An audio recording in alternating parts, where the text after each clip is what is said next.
Bonjour mes bien chers frères de la terre. Aujourd'hui, dimanche 13 mars 2022, jour du Seigneur, puisque c'est ainsi que vous avez étiqueté votre dimanche, le 7e jour de la semaine, jour où Dieu se serait reposé. Aussi, vous vous reposez. Mais à cette belle et saugrenue histoire, rien de tel dans votre réalité.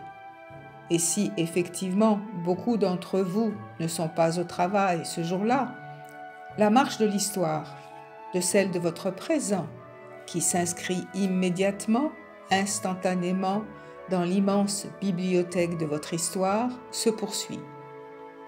Elle se poursuit avec ses sursauts d'irruption de chaos et de destruction, ses espoirs de paix, ses espérances de fraternité, d'unité, de bonheur. Vos pensées qui nous parviennent en sont les reflets, et votre monde étouffe, s'étouffe lui-même toujours plus dangereusement, en s'éloignant toujours un peu plus de vos espoirs de nouvelle ère. En fait, il vous faut réviser votre appellation de nouvelle ère. Il n'y en aura pas.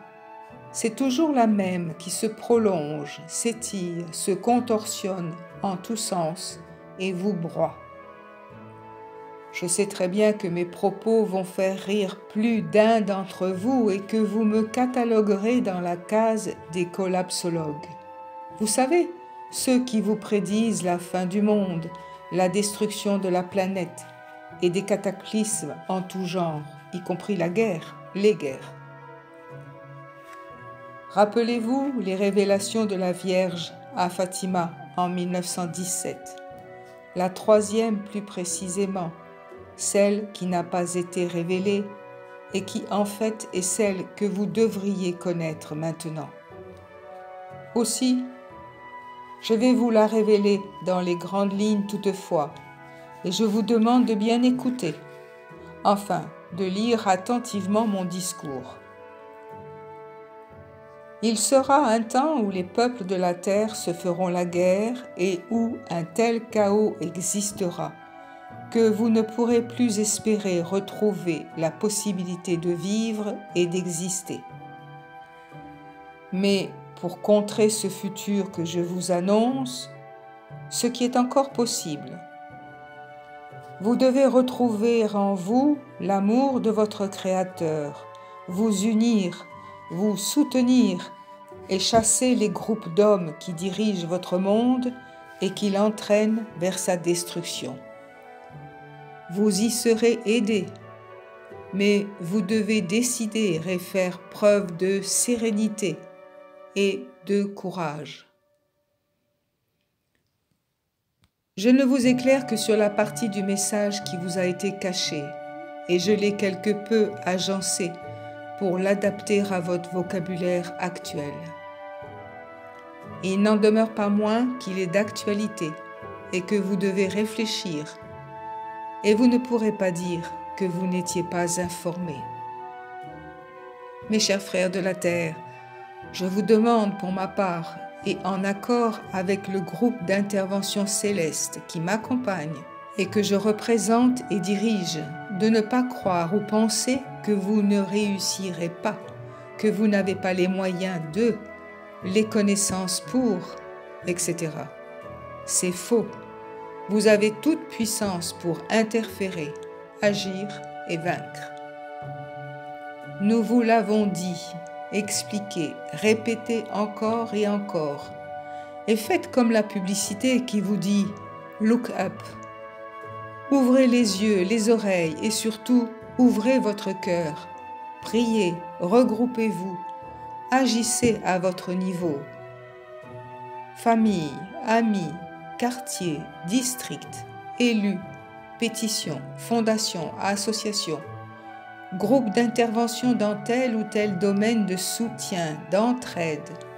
Devenez bénévole de, pour, etc. Rejoignez les ONG existantes. Faites, agissez. Et de grâce, ne restez pas passifs, endormis, soumis et abrutis par telle ou telle propagande. Mais vous pourriez me dire que moi, nous, vos frères du ciel, nous sommes aussi à faire notre propagande, à vouloir vous embrigader, à vouloir vous convaincre que... Pensez-vous que je perdrai mon temps, mon énergie pour vous secouer de la sorte? Pensez-vous que je déraisonne? Que je ne suis qu'un illuminé de plus? Vous pourrez penser que je déraisonne, que je ne suis qu'un illuminé de plus, et le canal qui me réceptionne tout autant, que je vous mène en bateau, que je... etc.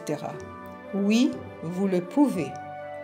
Mais réfléchissez tout de même un peu objectivement à tout ce que vous avez vécu, ne serait-ce que depuis la Révolution française, et faites le ratio des points positifs, des points négatifs, quant à l'évolution de votre planète et de vos propres existences sur celle-ci.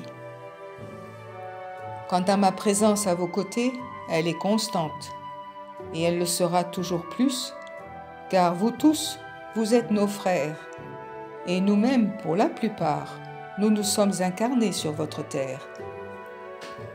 Aussi l'aimons-nous, comme j'espère que vous l'aimez aussi, d'autant plus que vous n'avez qu'elle sur laquelle exister, étant entendu que vous n'êtes pas prêts à pouvoir l'abandonner pour une destination plus éloignée. Votre ami fidèle, dévoué et attentif à votre devenir, Sandalphon.